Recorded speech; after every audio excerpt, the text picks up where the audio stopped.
ngasi Bharat Jati gi oina Constitutional Day Ganatantra Divas pangthokli masida Chandel Forest Division asu numit asi pangthok sabani adna ikoi khuding mana khangi Bharat asi pithri manung da khwai digi chawba ganatantric country ni hairiba ganatantra sibu phaduna thamni basi ikoi gi संविधान सिनी अदुना भारत की संविधान असी सोकली सिंगमगा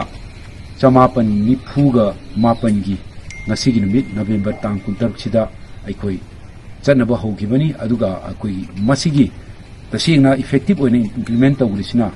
sokli singamaga chamapan yankhai gi haiba aikoi gi ganatantra numit 26 January dagi hogibani aduna haiba aikoi gi Bharat की संविधान सिगी मरुएबा guiding principal C अहानबदा preamble constitutional philosophy adagi justice governance is fair to all adagi liberty protect our freedom thought expression in a fight sisu amani adu equality affirm every citizen stand in the same legal footing asimasu laire aduga socialist social and economic equality adagi mo aikoina secular means without a official religion aduga mo fraternity means for the national unity haiba guiding principle tare sida aikoina foundation oiraga aikoigi constitution amasi semani aduna aikoi khuding mana khangi madudi hauji phawada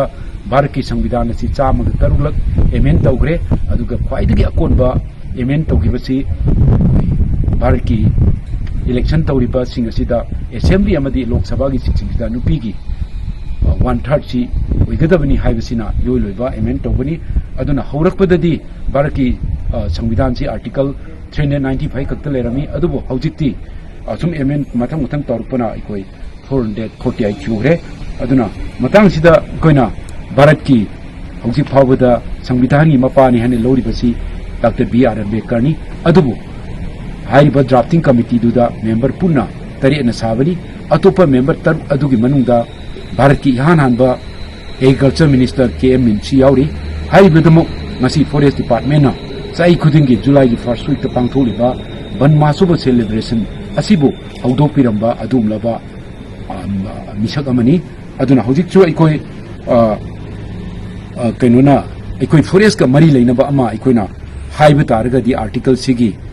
article 51A clause G masida ikoi gi Bharat की जाति खुदिमक पुना अखोगी जाति को बलन